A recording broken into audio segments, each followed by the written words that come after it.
Um, Yep. all right, so here we go. We have here the legend, the rock star, the guitar shred, one of the kings of guitar shred for me, Mr. Bruce Bouillet. How are you, man? Very good. Thank you for having me. Oh, thank you for accepting the invitation here in Shred Music TV, and also for the podcast that we're doing, talking to legends like you, man. So first of all, as we talked a little bit earlier, big fan of you. I grew up listening to Razor X big time with a mixtape with a Walkman. I didn't have YouTube back then. I'm 40. So we have a Walkman with a mixtape of you, and for me, to be honest, was like the next step. I started listening Metallica and Iron Maiden. So you have those, like duets, and was crazy. But then when I listened to Razor X the first time, was like them were in steroids, man. It was just like, yeah, it was like, oh my gosh, like what the heck's going on? So I just want to ask you, what's going on with you right now? What is your like project right now? What are you doing right now? Well, I keep pretty busy. I still produce and engineer a lot in studios. I live here in Las Vegas, and so I actually work with Mike Varney still because he lives here in Las Vegas. So I'll go into the studio with him and engineer some projects that he's working on. I think most recently was the Jason Walker album that he was producing. Um, but I also do a lot of studio work for other people's albums, so I get a lot of calls to go, "Hey, will you do a solo on my album?" And it's like, of course, I would love to. And so a lot of that still, and I still keep pretty active writing over here, even though I haven't really put out any albums in quite a while. I think it's been probably 12 years. And that's mainly just because the way the whole industry is sort of structured right now. Music is semi-free almost, basically, and you have to tour it really to it's almost like your calling card for I'm coming on tour. And touring is such a difficult thing. I tried to tour my last solo album, and the credit card came out somewhere around halfway across the U.S. My wife was on the phone. What are you doing? but but still, like, really active I still play a bunch every day, and I teach pretty heavy. I have a Patreon that which I really like. It keeps me sort of actively making new curriculum and making new material. And who knows? There's still plenty of time to make some albums, and there might come to that point where I call my old buddy Paul and see what he's doing at some point, because I know he's done with Mr. Big. So Great. who knows what could happen? I totally feel you with the touring thing because I just did a tour with Marty Friedman and Kiko Loureiro from Megadeth was like Latin America. It wasn't in the Yeah. States, but man, the same. The credit card went up big time. People don't understand the effort and the money that we as a musicians put doing the touring. People don't imagine just Yeah. how it multiplies quick. It adds up quick with food, Yes. with traveling, and yeah, it's hard. So yeah, when you Well, said yeah. that, I was laughing so hard because man, my wife did the same. Yeah, it's Yeah, it was the same. It was the same reaction. It was like, wow, what's going on? I'm like, whoops, yeah, sorry, we kind of blew it. But I think it's something that keeps us alive a little bit. Playing yeah. live, I think is great. By the way, I start a festival this year. I'm gonna do it next year, so we can talk later on. It will be Oh, great to have you one day there, man. It will be it will, love it to. will be great. Yeah, you and Love to. Paul or just you. But yeah, we can talk later on. I have your contact information, so we can go and talk about that, and that will Excellent. be that I'd will love be to. great. Yeah, we're Yeah. doing right now 2026. I'm Wow. checking a lot of that and budget and stuff, but Nice. man, it will be great. Okay, Keep me in well, mind. yeah, that's cool that you talked about the engineering and recording because I was reading about your Wikipedia, a lot of stuff, and it's a lot of yeah, credits that you have, like very important credits like recording and all that. So do you have like a website or something like that to contact you so people want to record with you? Yeah, you can. I mean, you can get me on Instagram is probably the easiest way. Direct message me there, or TikTok, or any of the social medias. I'm on everything: Facebook, Awesome. Instagram, and I do check my direct messages all the time. So, Oh, okay, um, great. So you guys that's know now if you want to work with Bruce, you guys can just shoot a message. I will shoot a message for sure, or man. any bands out there that needs a guitar player, hit me There up. you go. There you go. You have one of the best right here, man. But that's great that you're in all that, man. Like in social media, because I think that you more than me actually, because I kind of was a teenager when, well, MySpace was like the first thing, to be honest, to put stuff out was MySpace and Hotmail Messenger. We used to have Hotmail Messenger. That was like the Oh yeah. first thing, and then evolved to all these Facebook, YouTube, what we didn't know that YouTube, like I regret not putting videos back then. I'm like, wow. Right. Yeah, it was just what I was thinking, and we didn't know. And I bet for you, because I didn't, I guess I was in that era when they said labels got broke. Labels were like, oh, we don't put more money into you Yeah. guys. But you were not in that era. You were in the era that labels were like big money, big bucks, and like, okay, we have the money, man, and we have the money to support you. And the bands were usually broke, and they're like, oh, we have a label deal. That's the goal.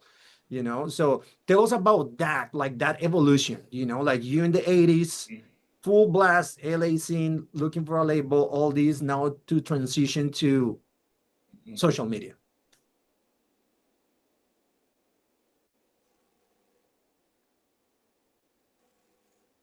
Yeah. My connection went a little bit. Most definitely. One second. It's okay. Yeah, I definitely come from the era. I caught sort of the end of the old school music business, Mhm. and so like with the Shrapnel record deal was my first really big record deal, and to me, I was like, I was completely like, over the moon because oh my God, I'm signing to this great guitar label. That was my main goal, was to be a great guitar player, and it was, you could back then, you didn't have to be a number one artist to have a career. You could be down a few tiers, not even that big of a band, and still have enough income from music and from record sales and from playing shows that it was a lot easier. And even though the goal was to get signed to a bigger label because they were the bank and they had the money and they could put you into a bigger studio with a bigger producer and put you on the road and cover your expenses and advertise. Um, that model slowly started to evaporate once the internet came around, and then obviously the LimeWire showed up and that started making music downloadable for free. And really being in Los Angeles, I had so many friends in the music industry, and you could just see overnight it absolutely emptied out. Mm. Whole buildings were just like empty all of a sudden because they couldn't sustain these massive payrolls, and the number one product, which was the music, was now free almost. Basically, you could go on, if you were savvy enough, you could go on the internet and find it and download it. So it's different times. As much as now, I think there's that opportunity where you could be in your bedroom with a little laptop and make some music, and the whole world will know about it via the internet, which used to be a pretty difficult task. You had to have magazines back in the day and radio play. Mm. Now with the internet, you can get right into everybody's, right in front of them overnight. And so there is a trade-off. It's I can't say that I dislike the new business model of the music industry. It certainly gives more chances to more people, and it gives those chances to people anywhere. you could be in the most remote place on earth with your laptop and make a song and put it on the internet, and the whole internet can hear it overnight. So Yeah. that is real appealing. But I do feel for artists out there because the touring thing is difficult, and you raise ticket prices, and people think you're being greedy, but you're not. You're just trying to get the show across the country without losing money, really. And and I think, that's why you see a lot of those platinum packages and stuff where you get to go meet the band and you may get a shirt and get to watch sound check. Those things are really what's kind of keeping the show rolling, because that brings in a lot of the extra money, So, I mean, I'm a big believer in supporting that and, in general, but, we're all still making music and we're all still here, so it's all good.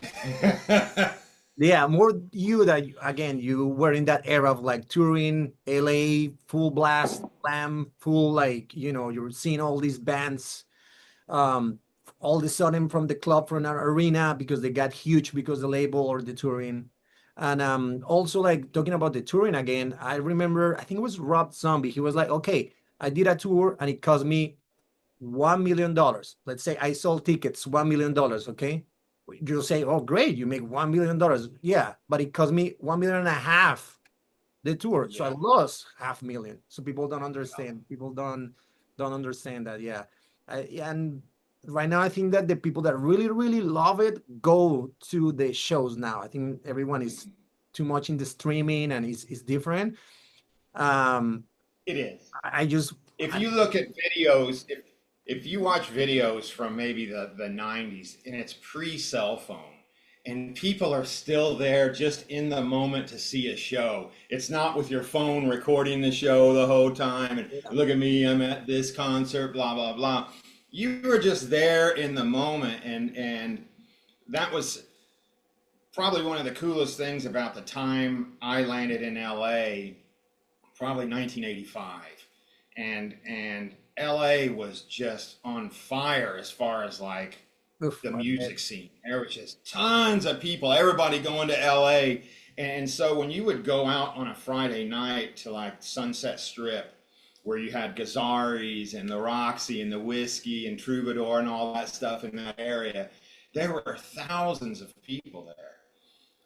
Because there was, the whole like social media didn't exist. So really you had to kind of go there in person if you wanted to be around it. And it was such a different time. The mystique was still there. You didn't know what you were going to get when you went to a show because there was nothing to source it from. There were no videos, there were no cell phones showing it. It was like you go there and you don't know who's going to be there, and it was just a whole different kind of experience. It was cool. I'm glad I got to experience it. I bet the whole package because you went also to GIT, you got the whole Oh yeah. the whole thing. Hmm. And why or why and when do you like left LA? Like, Well, I got to LA in '85, and I honestly, the craziest thing is I met Paul Gilbert the first day I landed in LA, oh wow, just by luck. I mean, I walked into MI and I was going to register because I was getting ready to start, and he was finishing his term at MI, so he was performing to get performance credits. So I remember walking in the performance hall, and here's Paul Gilbert on stage playing the Street Lethal album no. with the whole band. And I remember sitting there looking, and I was leaning against the wall, and I hit the guy next to me, and he's like, how old is this dude up there? And he goes, 17. And I'm like, oh no. I had this envision in my mind that everybody was going to be better than any guitar player I've ever seen, and all like really young. And the first guy I see is Paul Gilbert. It's true. Everybody's great in LA. But, I soon realized he was like one of the special dudes at the school. And I went up to him immediately after he finished. everybody else left. It was like they had already been around him the whole year at school. So when he finished, everybody went to class, and I went up to him and talked to him, and was like, wow, I was so impressed. And so you had to fill out like a questionnaire on who you wanted for your private instructor. And I remember I made it so obvious. Really tall guy, plays super fast staccato notes, sweep picks, you know. And sure enough, I got Paul as my once a week, counselor. Oh, And and that really was my first day in LA, of all things. It was almost sort of like it was meant to happen. And but anyway, it was a great time. I ended up getting into Racer X. That was around the 85, 86, probably so I 86 was is when reading I about actually that on joined the end.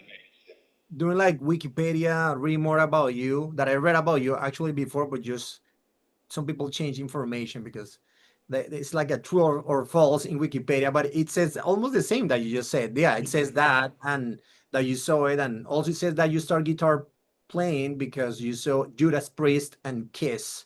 I think Judas Priest Yes, was opening for Kiss, and you were yes. like, I wanna be that, and your parents support you, and then you move because the weather. That's true because you move more. I mean, you moved to LA because the weather was better in LA than going to Chicago or New York that is colder.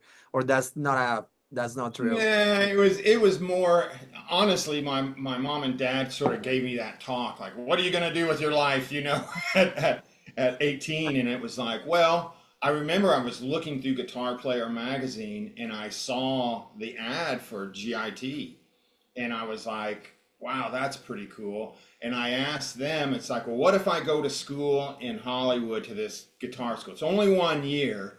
Let me just go out there and try it for a year. And in my head, it wasn't so much that, I mean, I was excited to learn. I really wanted to learn, but I was already starting to get semi kind of good. Like, all right, I can play. But I did want to learn. But I knew that that would be the place where you could meet people. And it really was. When I got there, you had guitar players from all over the world, all converging into this place. And they were all bringing their special lick from home, because back in those days, you didn't have the internet. So every little town had their like ace, the person that could really do it. And they had their own little special lick that, who knows where they got that influence from or whatever, but a lot of times it was just local. So most people would have never heard it. It would be like Sean Lane back in the day. Yeah, like He was a local like hero around Memphis because that's where he was out of. And word would spread a little bit when he was touring with Jim Dandy, like, oh, there's this guy in the band that's really good. But you almost had to be around that area or know somebody from there to know about him. You know what I mean? Unless somebody got a bootleg and passed it around or something. But that's why I went to Los Angeles. Obviously the weather was great in Los Angeles. It didn't hurt. do you But remember by chance your first lesson with Paul Gilbert? Like you saw him, he like blow your mind. You're like, oh my gosh, this is sick. First lesson. Okay. oh Boom. Do you yeah, remember?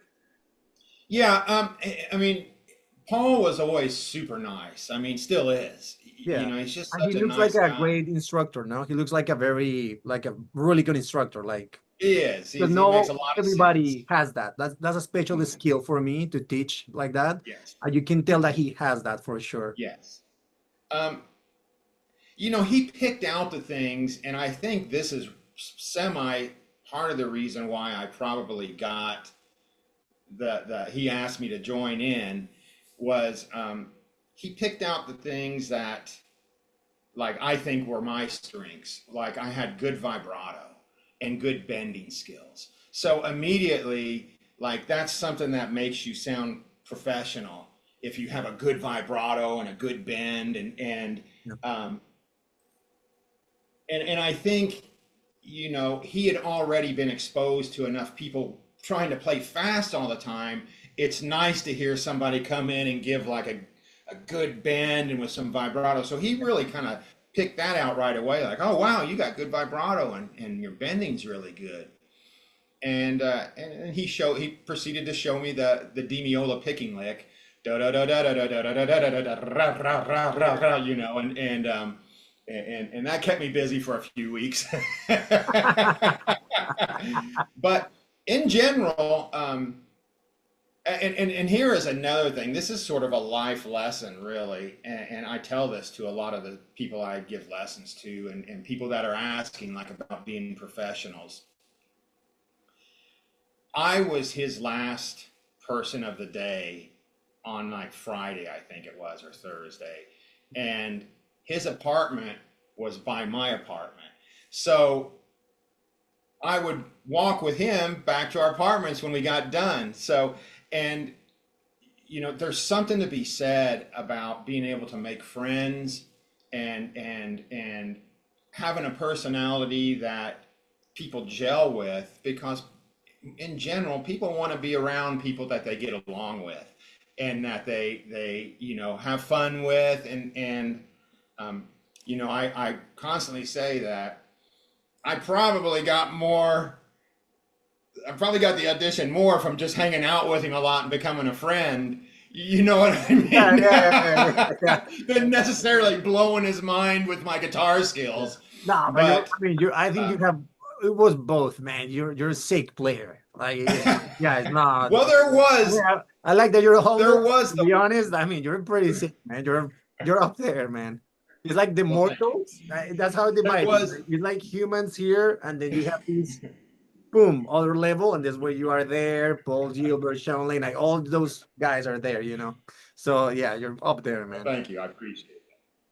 There was one defining moment at MI though. He had come up with a string skipping lick, and that was still pretty early in that sort of guitar technology. Was, oh wow, it was a minor 7 like string skipping lick, and he had showed it to me a few days before, so I was like really working on it.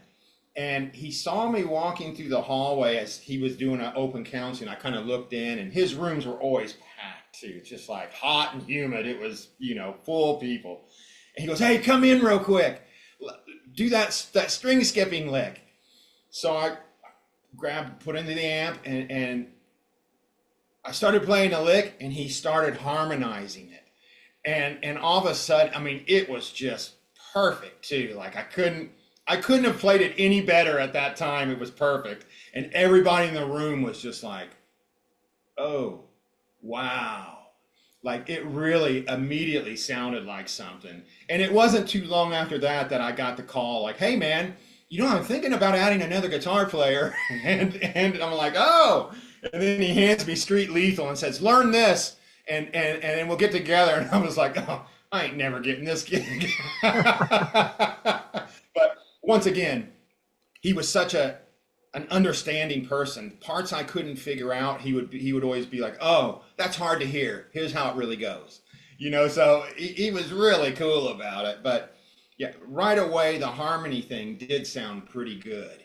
And yeah, in that part, I think that you guys, it was like, let's say, of course, we have legends like Jimi Hendrix. You know, we have Van Halen. Of course, you know, huge mainstream guys.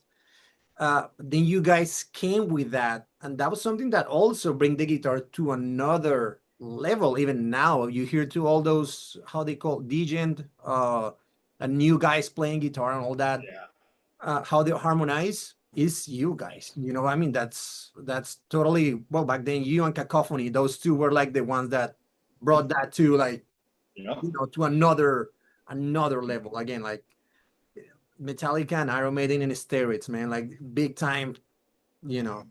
So yeah, you guys really changed that. I want to point out also like how melodic it is, because one of my favorite harmonized solos of all time is from you guys, and it's from the song oh my gosh, Heart of a Lion. Yeah, that's a good one.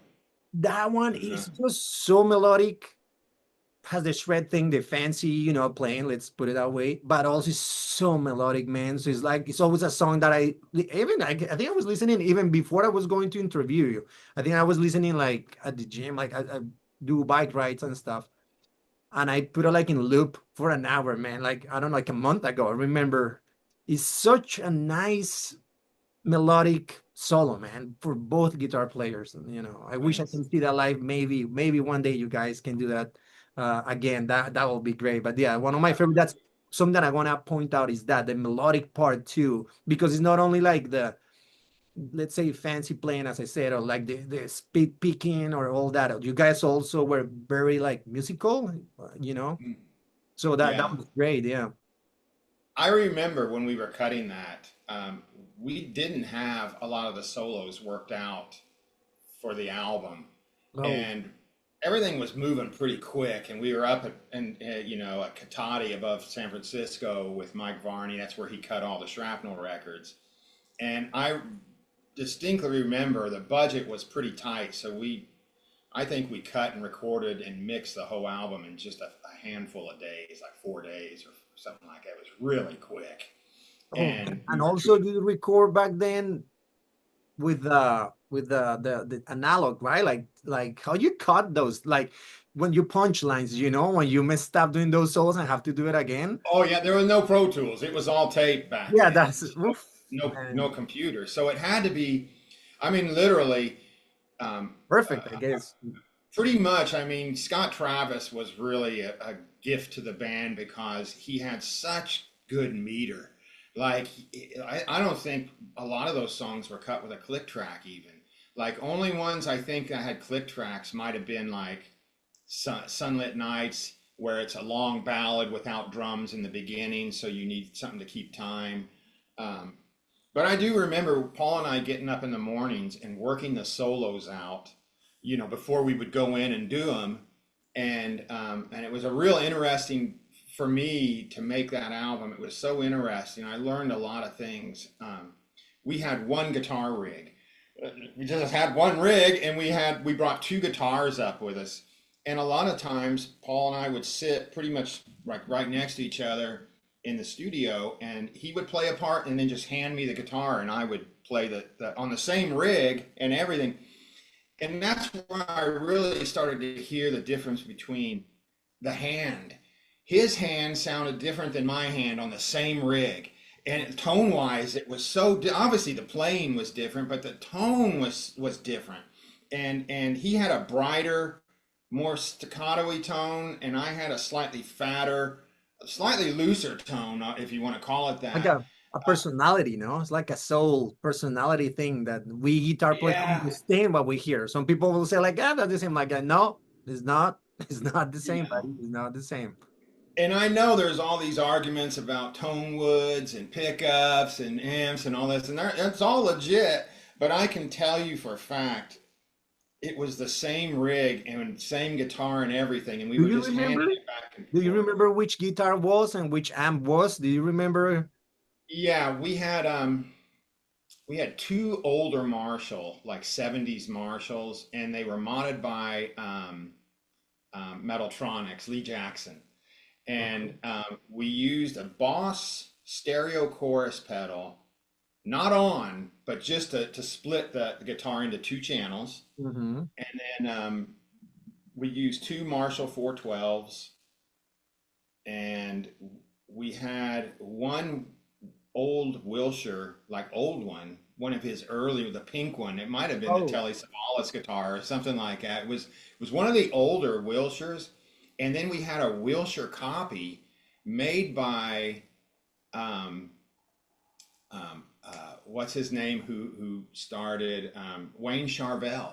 oh, Wayne Charvel had made this for Paul. It was a purple Wilshire copy, and it was called American Guitars, and that was on the headstock. And I remember because it got knocked over and the headstock got broken half a little bit, but it still played. And those were the two guitars, and I'm not sure awesome. what was in that. I think a Super Distortion, maybe DiMarzio in the real Epiphone, and Paul would have wrapped it in like aluminum tape or something. He really like did a number with his guitars back then. He would run them in parallel instead of series. So you basically had like two single coils sitting next to each other instead of, one feeding the next one as a humbucker. And so it made it cleaner, made it harder to play, to be honest. But that was pretty much the rig, and Because something that you were talking about the tone too, and something when again for people that are listening to this, when I started listening to Razor X, I didn't have YouTube. It was a mixtape again, as I said, in a Walkman. And I remember the one of the live shows, and of course, yes, Paul was doing more like the staccato thing. You were doing the alternative, whatever you want to call it, picking, but you were doing more sweet picking. yeah, Because I remember that I hold on, that's different. I saw I forgot the name of the videos that Paul Gilbert. This was REH or something like that. It was yeah, like this REH. REH, and I remember seeing him playing a lot of picking. And I was pretty sick, but then I listened to you. It was your solo, and I'm pretty sure if I remember right, it's like a major seven that you do, Yeah, right? If I'm yeah, not mistaken for the sound, it's a major seven that you do. I don't remember which, if I don't know if it is a C or a D, whatever, but it's a major seven. And I was just like, that's different sound. Like how this is happening because I didn't see that in the instructional. So I guess yeah. we were more closer to that kind of sweeping technique, that. And then and you could tell immediately who was sitting in Frank Gambale's room at MI. All right. Yeah. I was I just mean, like, that's very different, man. I was like, this is not instructional because that was another sound. So it was kind of a different sound for metal because you don't see major seven back then a lot. It was almost too pretty for metal, and was not much, to be honest. Like I think back then the only two that was listening doing that, we're talking rock metal wise. I don't go into jazz and stuff because I wasn't listening to jazz. I was listening metal. I had my yeah, hair to my butt basically, and I me have my too. shirt, my Megadeth shirt and Metallica shirt, and I want to hear metal and shred and all that was me. So I, of course, Frank Gambale was pretty sick and all that. But you and Jason Becker, I think those two were the ones that like, what's going on here? Because this is a Yeah. different sound. It's different sound. It's not peaking. Is how they do that. How it was very different. How was your approach doing that? You were more like watching Frank and Bound, like, well, I really want to do this kind of sweeping thing. I mean, I had heard right before I moved to LA. I mean, literally maybe a couple of days before on the King Biscuit Flower Hour, which was this radio show that they played here. I heard the Alcatraz live, and it had Ingve on it, and I remember the drummer came in upstairs to me. He's like, "You got to come down and listen to this guy on the radio, dude. You ain't Oh, gonna believe it." And I heard the sweep, and I was like, sorry, I "What?" forgot Ingwe. I forgot to mention Ingwe, but everybody, Yeah, if you know about guitar, I don't have to mention him because yeah. Ingve gets a free ride up. Everybody knows, no, and obviously the guy was so intense and so good, and when I heard it, I just didn't know what it was. And then when I got to MI, well, obviously Gambale was there. And that was like another thing. Just when you thought Ingve was doing it all, then you're seeing Frank Gambale, and it's like, what in the world? You know, yeah. I really am from a small town. I hadn't seen any of this stuff. And then Paul was doing it too. He had learned how to do some of the sweeps. And once I got, okay, I see what it is. It's arpeggios, and you're able to put one note on each string and then rake, sort of up and down the strings. The bigger change was seeing Gambale put three notes in the middle on one string. So he had a way to economy pick. And I think for me, why it came so easy is I accidentally economy picked descending and alternate picked ascending. My picking was really like All over the place, and I think. complicated. It was all over the place. And that was one of the first things Paul said too when I first had my lesson with him. He goes, "Ha! You economy pick downwards and you alternate pick upwards." And I was like, "Oh!" I was so defeated. But it lent itself, that economy picking lent itself to the sweeping. So immediately, once I saw it and I got the shapes, I could do it within a couple days. It was like, oh, man, I got my secret weapon now, because, at that point it was still kind of new technology Yeah. to the masses. you Plus, know, and it was a difference between with Paul, the big time, because Paul, I think he likes more the staccato, like triads, pick, like note per note kind of thing. and That he's good at it too. So he Yeah, was, you like know, that's he like was when you open like the triad and this octaves kind of thing. Um, and you were doing the sweet picking, which I love sweet picking, man. It doesn't mean that I play perfectly, no at all, but I love the sweet picking technique a lot. It's just like so good, man. So yeah, so right. that's a fun fact about you and Paul. Talking about that, some question that the guys want to know. Can you tell me how was your routine back then? Like how many hours you spend like playing guitar? And now I want to know like the versus now, because it's different. You when you're a teenager, you're in the GIT, and then after 40, how it changed, life changed. So how is your routine back then versus now? Um, well, obviously, once I got to LA, I had worked for a few years in high school, building my way up to having enough money to take a year off and play. So I was practicing a bunch and a lot of metronoming, and once Paul gave me the Demiola lick, I mean, that was the mission. Like, I need to get past that hump to where I can make it really, rah, rah, rah, rah, rah, where you get that accent part out of it. And the unfortunate side is that I did over practice. I didn't understand all the like good posture and taking breaks and stretching and so those things ended up catching up with me near the end of Racer X. I developed like massive carpal tunnel I was and going to ask you about that too. Like how was that era? Because you're like going oh skyrocket, and yeah, then boom. it was horrible for me because it got so bad I couldn't even close my hand on the Oh neck. man. And so you can imagine, here I am, I'm finally in the mix. I'm in magazines. We're starting to really get some traction. We're selling out shows everywhere.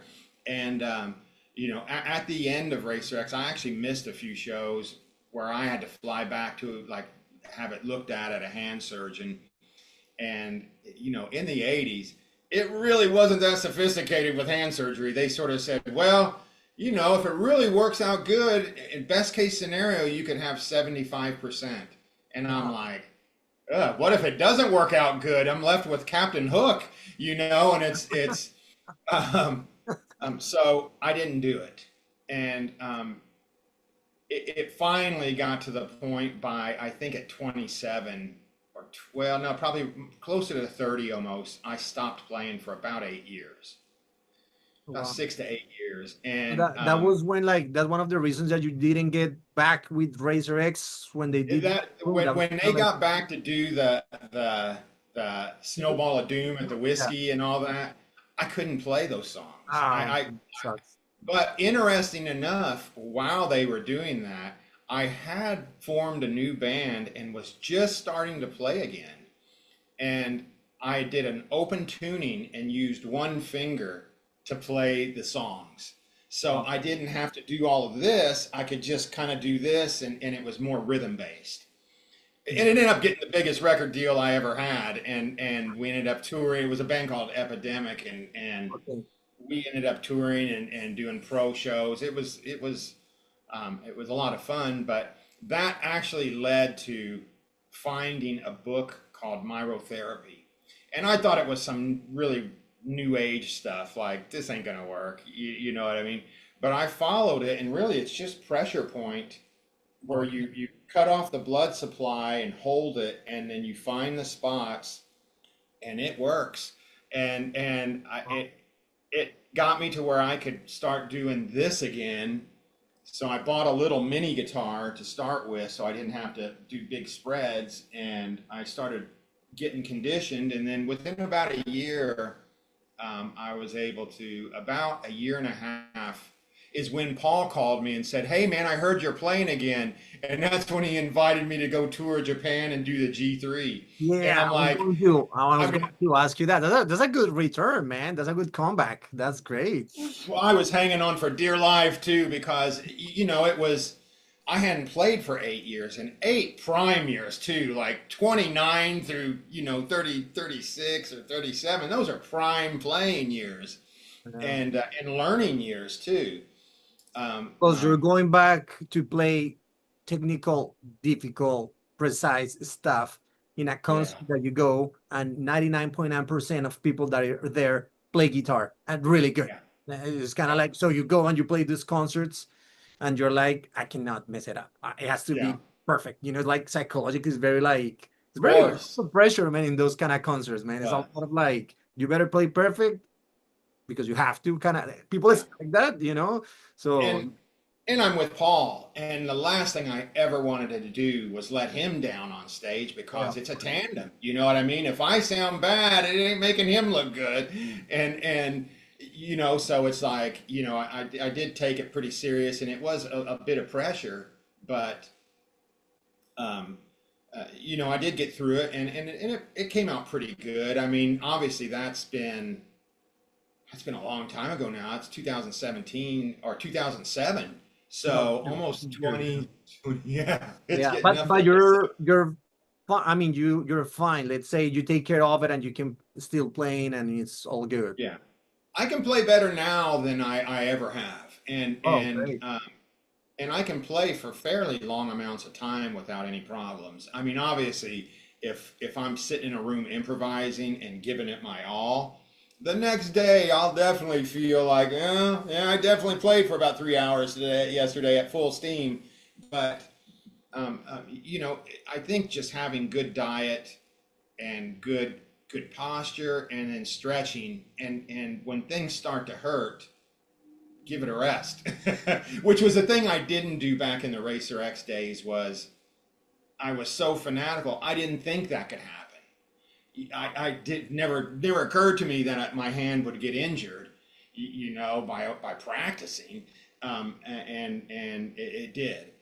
But anyway, I'm thankful because I didn't think I was ever going to play again, I and will ask you later on for the book or whatever that you were using or what you do because I play in a cruise ship. That's actually I'm a cruise ship right now. That's why we have this background here because this is my room and it looks so that's why I put this background. But so yeah, sometimes it's getting to me more in one contract that I did. It was you play almost every day, and in that time was country, not my style at all. It was a lot of guitar, banjo guitar, whatever you call it, electric and acoustic was a lot, man. And I start to feel this, and yeah, I remember that was like Yeah, 4 months without it, and I will ask you for that later on in an email or whatever because yeah. to so people know because I know some people that really got like that or really got hurt and they have problems with that, and more if That's you why make a living with this. it's why I mention it, because I do have a lot of people that have written me over the years. They knew I had that problem and came back from it. And they were going, I know their desperation, because a lot of these people, like you say, it's their livelihood. This is how they eat, is by playing nightly shows.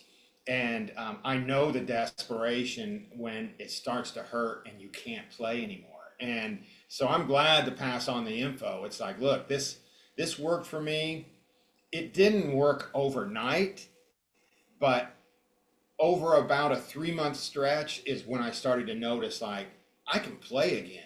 Ooh. And I was starting to play like, hey, I can play for about 4 hours without pain. And that's when I knew it was actually working.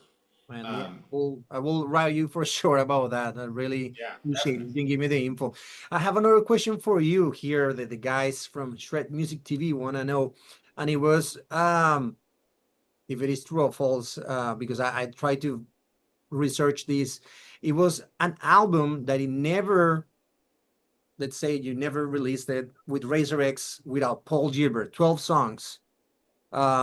Is this true? What happened? And if this true, what happened with that album? Like, I want to No, hear it, man. Like, how was it?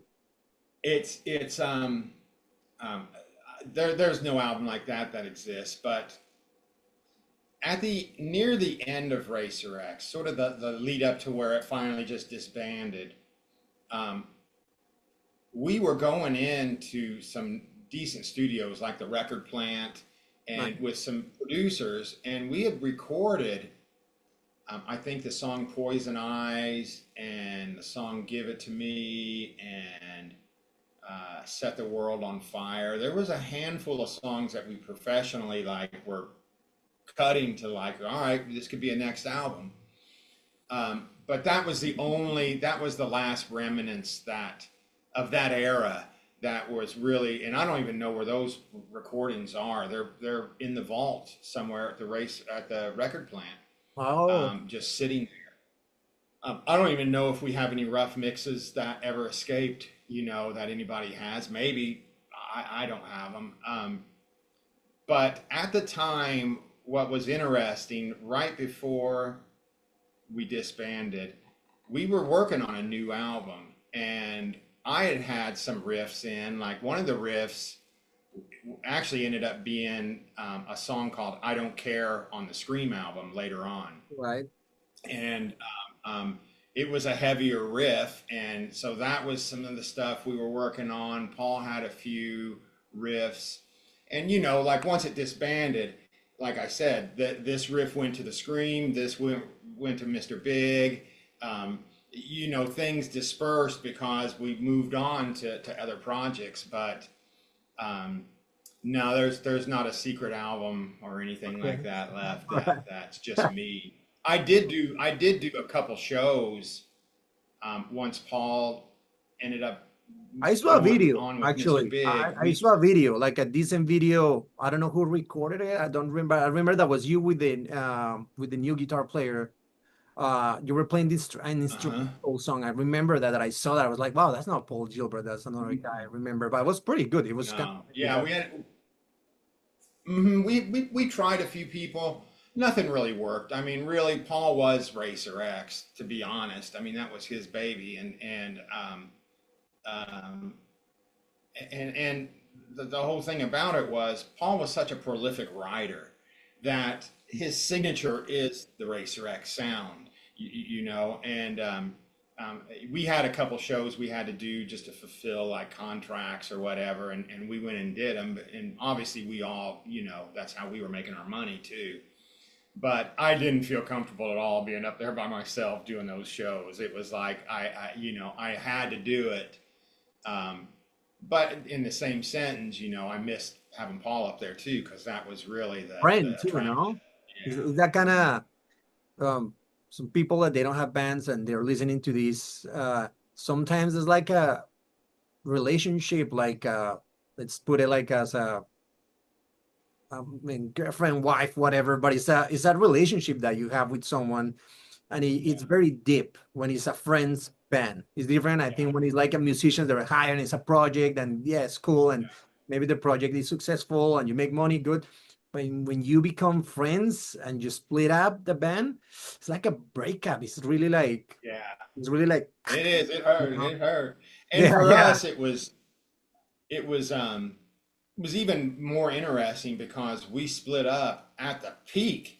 I mean, we were selling out 1,000-seat theaters, and I remember the final show we played was the Omni up in Oakland, California, and it was a big theater, and it was sold out. And it was still back in the day where people would take bed sheets and make big banners and hang them off the balconies, and they had albums and signs made, and you know what I mean. It was still back in that early rock era, still like '88, and it was one of the greatest shows. And we knew walking out on stage that was going to be the final one too, and Wow. we all knew it, but nobody else did. And so afterwards, when we were done, I just remember being in the hallway going like, wow, that was one of the best shows we ever did, and that's the last one that this lineup is going to do. Wow. And unfortunately, that's how it did play out, Well, because in that a lineup. multiverse, let's say you guys, Paul Gilbert left or no, and you will do a third album, a fourth album. Do you think that you stick with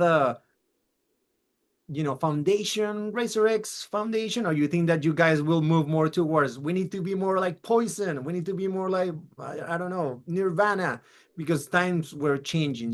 So They were changing, yeah, and to a degree, I think maybe that was a good thing for Racer X that it didn't have to go through that onslaught of the 80s to 90s shift, where playing solos and stuff was almost frowned on once it got into the 90s. You know what I mean? It became more stripped down, and rightfully so. It kind of almost needed that. If you were in LA and you saw what was really going on, where they were more interested in what does your front man look like? I don't care what the band sounds like. Does your front man look good? We'll write the songs and we'll hire studio musicians. You guys just take the picture and go out there, and it was kind of getting to that point where it was done, and it needed a reset. But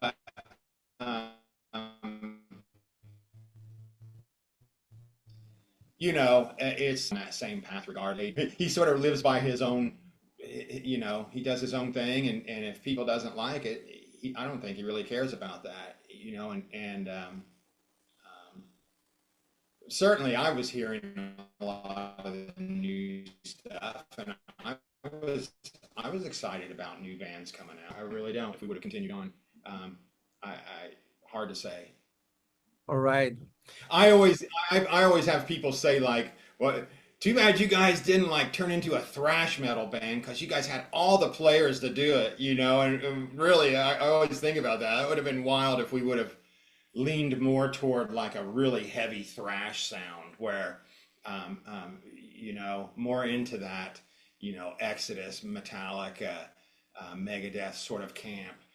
We really did have a lineup that could have pulled off some pretty special numbers, but is what it is. I'm very proud of the albums I did with the band. That's for Yeah, sure. that's gonna be that's like something that's gonna be written in like in rock history and guitar history. That's a reference for life, man. That's not, Yeah. what I mean. You see all the new guys, and some people show me more new stuff. I'm like, yeah, the guys are great. Don't get me wrong. I don't have the level that they have. I don't believe that I'm better or whatever. But this was already done for these guys. These guys are like as a Van Halen was like, like that kind of person of like, oh, he did this. Now it's like you guys. I think then and the technical aspect of that, you know what I mean? It's Yeah. like when you hear that, it's just like, wow, that's Razor X, that's Bruce and Paul right there, like doing this magic thing. I sort of see us as that second wave of metal. Like you had the real pioneers like Eddie and Randy Rhoads, and then you Mhm. had like the Jakey Lees and Warren DeMartinis, and obviously you had the guys before that would be Iommi and Jimmy Page. But when you really started getting into that advanced technical stuff, the Eddie Van Halens and Randy Rhoads, and then we were sort of that second wave that came along when you started having the Jason Beckers and the Marty Friedmans and the Paul Gilberts, and obviously Ingve was leading the charge in a big way. He was the guy that really, he was sort of one of those last big guitar heroes that was like, oh wow, he had all the stuff. Could It was just like an extension of him, when he played. It was so exciting to see and hear. But yeah, I was real happy the fact that I feel that we helped sort of push our forward a little bit, and it's preserved in history that way, where people can look back and go like, wow, 1986, these guys were throwing it down pretty hard, for being pre-internet and pre-cell phones No, and that's and and and all that. no, that's something that I really like appreciate. Again, I'm from the era of MySpace came and I was like, I don't know, 18, 20 or something like that. Mhm. And YouTube still young, but it didn't understand what was going on till now. The new generations that they have this oversaturation of information. It's information everywhere. It's easy to Yeah, get. I didn't have that. You yeah. guys, I mean, you didn't have that either, like worse than me, because at least in one point of my life, I have internet to connect through the telephone line. You know that I Yeah. use the telephone line, and my mom was so pissed because I was using. I'm like, who's using the phone? I'm like, I'm sorry, and that was the way to get some tabs and stuff because it was impossible, man, to get material like that. It was impossible. Nobody was like there in YouTube, like, oh, let me show you how to do this. Racer X I slick. know. Like, no way, man. You need to figure it out and try, like, have a good ear to try to figure out what the heck you guys are playing, you know? Even I remember I have a Yeah. teacher from college. He was a college teacher. I was like 16, and the guy, he kind of knew, but no, like, kind of, but he didn't know exactly, like now Yeah. you can see, and you're like, oh, it's a lot of stuff that I learned the last 5 years that I couldn't learn back then because I didn't have that information. And I see him Right. like, oh, that's how the guy does it. Because another guy from another Yep. guy, like did a review on the video, and then I'm finally like, oh man, I now Very good. understand because more like understand too, like the movement, the everything. So when you said that, is yes, man, it's insane. Like all you guys from the 80s, 70s, 80s, not whatever, for me, that's like, I don't know why you guys were listening in your head to create all that. I give a lot of credit to that because it's not now. A lot of people don't understand how painful it was to learn solos off an actual record where you had to lift the needle. All my records played great until it got to the solo, and they were all scratchy on the solos because I'd always be trying to learn them off a record. I mean, that was hard. And I mean, not to date myself that bad. I mean, look, I'm 60 now, but when I started playing guitar, there was no tab either. It was like you opened up Guitar Player magazine and it was just written music. You had to learn how to read music if you wanted to understand it. It was like, well, I'm out there. That ain't going to happen. So it was by ear. You look great to be 60, man. Oh, thank you. Appreciate it. Great to be 60, man. I was going to tell you what advice you will give to like guitar players now or musicians that wanna, be in music and maybe make a living and on this or just practice. What advice do you have for them? I mean, my thing is that there's still you can still make a great career in music. I mean, that's obvious. You can do that, um, and no doubt about it. I listen to a lot of the new stuff out there, and I'm really impressed with all the players. I mean, obviously, there's just some. It's wild sometimes. Like, wow, I Yeah. can't believe I'm hearing this and seeing it. But um, I think things, honestly, if I was to be honest, I think things are going to change so radically in the next 5 years because I'm fortunate enough to know, a lot of older people that are leading up some of these groups that are involved in the AI movement. Hmm. And and seeing some of the work and actually some of the stuff that I've mixed in the last month were AI tracks. And Wow. it's Man, this is a good topic right now.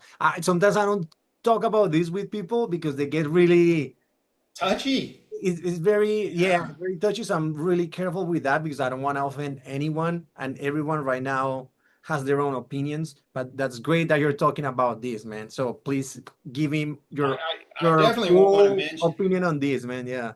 yeah, it is terrifying to a degree because the stuff that I mixed was really good.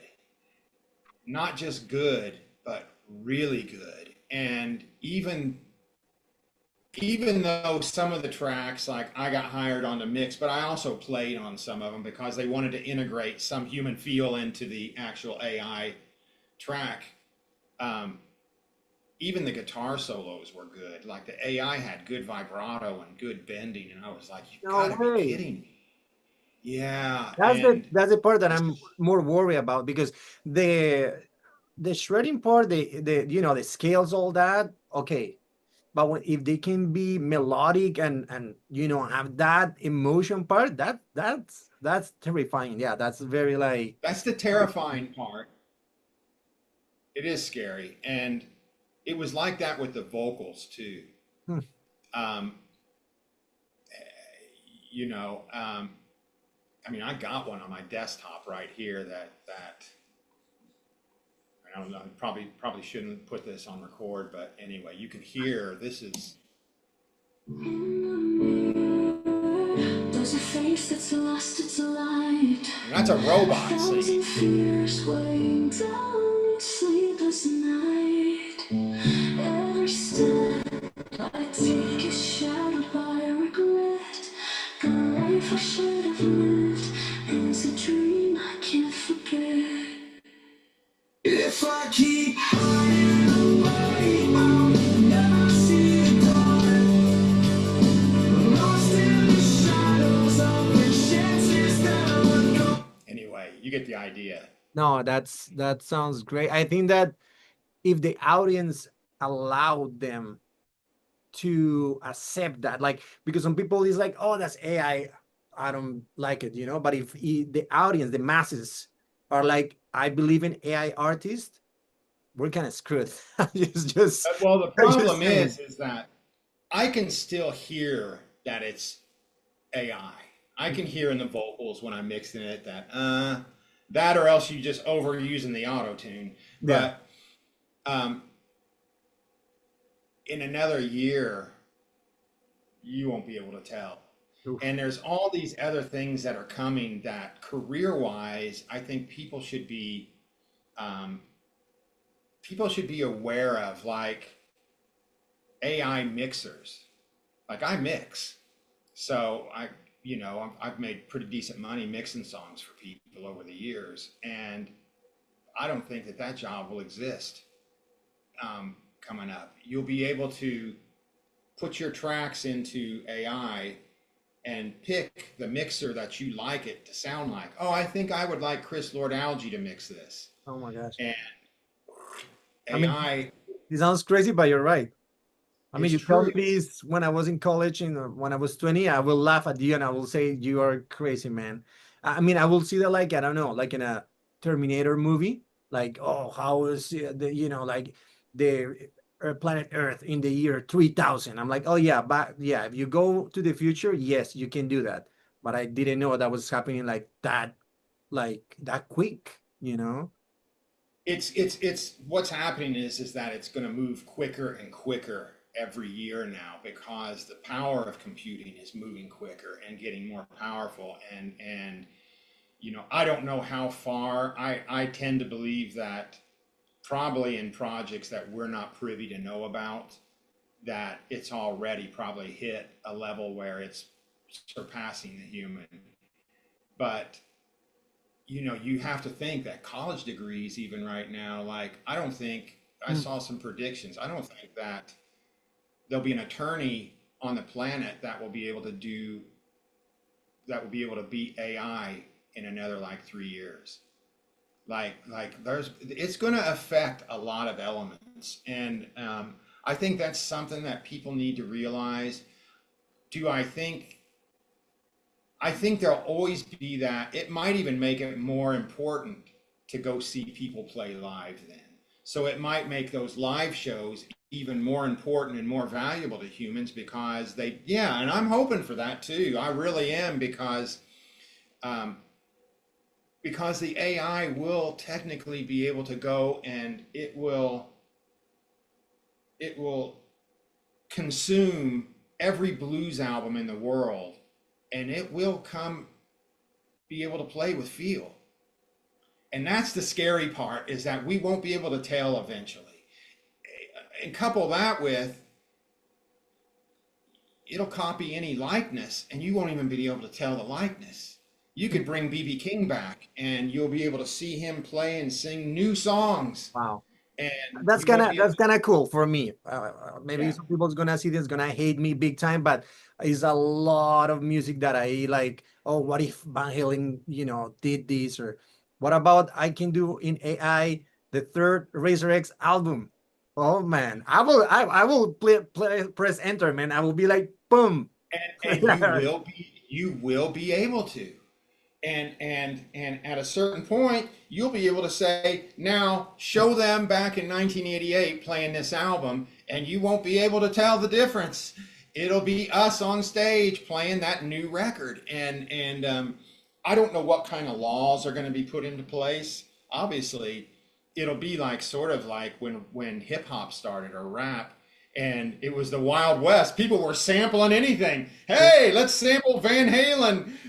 And now we've got, Funky Cold Medina or Wild Thing, whatever that song was with Yeah, James yeah, yeah. crying. Yeah. And no one was getting paid. Van Halen wasn't making Uh, any money, and it was like that was their song being that's the used. part that sucks. That's the part that is kind of like the business gets weird and gets in this weird area, which is fascinating in one point that you can create this new stuff that you're like, wow, that's great, even for movies. And it's because it's not only us, it's like everyone. I think even like psychologists, like I guess some people are right now talking to ChatGPT, Mm. like and they don't have to go to psychologists because Yep.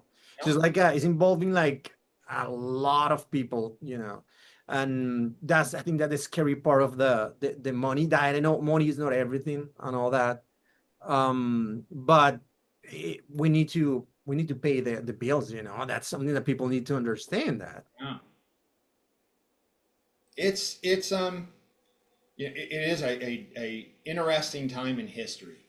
And like I say, I'm privy enough to be around people that work in the AI field enough, and even some of my family members are involved in the AI, and it's not going away. Let's put it that way. Yeah, It's I it's like it coming a like lot, a man, that you're open to this. I really like it that you're open to this, open to, social media. You have Instagram. Man, I yeah. didn't know that you have Instagram. I was checking, and then when they sent the interview, and I'm like, I hope he has Instagram. And then I follow you and I start to see your videos. I'm like, heck yeah, man. Finally I can see Bruce playing this stuff, man. Just put more, please upload more. I was just upload all the stuff, man. I was checking, so I'm really happy to be honest, and I really liked that you are open to all these, man. I think it's necessary to be honest too. Can't say that I'm very good at the internet. I see these people with million subscribers and stuff, uh, and I'm like, I don't know how that's they do it. that's another point right there. For me, it's also not fair to a lot of you guys from the 80s. I think all of you should have like a lot of those followers that they have because I grew up listening to you guys. But it's Right. a different era. It's also a lot of It is. people create content, and some people are musicians. I'm a musician. I forced myself to create content. I forced because it's not in me. It's not in me to be funny and do all this funny stuff, and I get all this. It's not on me, man. Like I force myself, but I have to because I guess that's how it goes. I actually got really into it like a year ago because people were like, yeah, you need this, you need these numbers, you need this, you need to create content. And I'm like, but I have a career, I direct shows like like from Broadway to cruise ships and I'm playing rock. I have a career. Yeah, but nobody knows, man. And yeah, offline, yeah, you're someone, you're making a living, good for you, but nobody cares.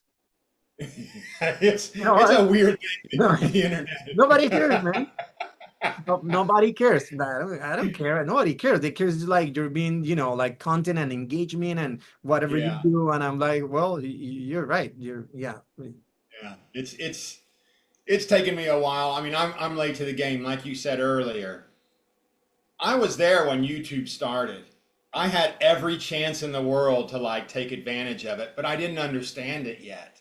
Yeah. I was still from that old model, and I didn't understand that how to monetize videos and how you can direct traffic and really, it's uh, We didn't know. Like nobody knew that coming, man. Like mm, I didn't know. And I'm in that age of like I was able to like, oh, this is great. And I remember that I put a video playing some video game music and it got a ton of views. yeah. I got, I don't know how many comments, were a lot of comments. Two comments of, let's say, 1,000 comments. Two comments were like haters. I didn't understand what was a hater back then. Yeah. It was so bad that I deleted everything. And Oh now I'm like, I'm no. an idiot. What I did that. You know what I mean? Of course, people are gonna hate you. People are gonna be unhappy. You know, uh, Yeah. behind the computer and talking trash about you. You're not hey, you're not doing good if somebody doesn't hate you a little bit. Yeah, yeah, right. And It's I true. Yeah. wasn't, I didn't understand the game. I didn't understand how it was. Right now, I don't care. Like people go and boom, boom, boom. I don't care, man. I don't care. I'm a different mindset. But back then it was like that. I stopped. And as I told you, I regret that a little bit because a lot of people got, academies rolling Mhm. because of that, or got a good gig because of that, and they can tour their own music because of that. And but well, it is what it is. I'm happy anyways what I have had so far. But I, I started to figure out, like, I saw some comments on Eruption, and I saw these comments going like, "That ain't that good. This guy's overrated and all this," and I'm like, yeah, you got to just learn not to worry about the internet comments. no, that's not, no, man. That's not, no, Yeah. no, no, no. Yeah, no, no, no, no. That's a good example. That's Yeah. a really good example. Yeah, it's just like, yeah, people know. Well, Bruce, I really appreciate, man, the time to talk to us, man. I really, really appreciate it. It's A great, great time. man.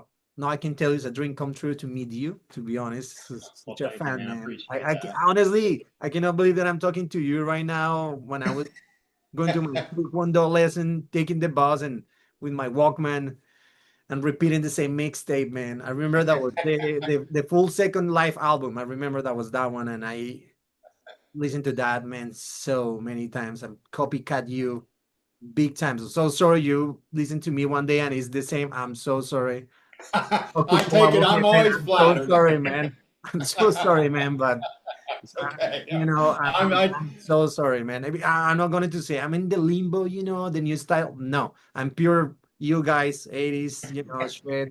It's just that we might flavor, I guess, but it's just that. So I really appreciate what you done for music. Really good talk.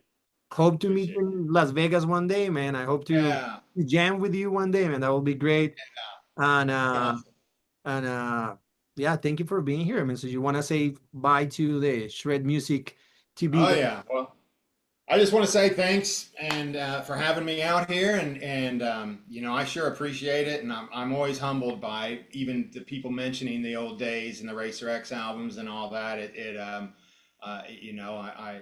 I feel good. We at least participated and gave the guitar world something that they can move forward with, and it'll be there for people to enjoy forever. So thanks, and I'm just glad to be here. So. All right, see you next time, man. Don't hang up when Alrighty. they're going to I'm going Yeah. to stop this.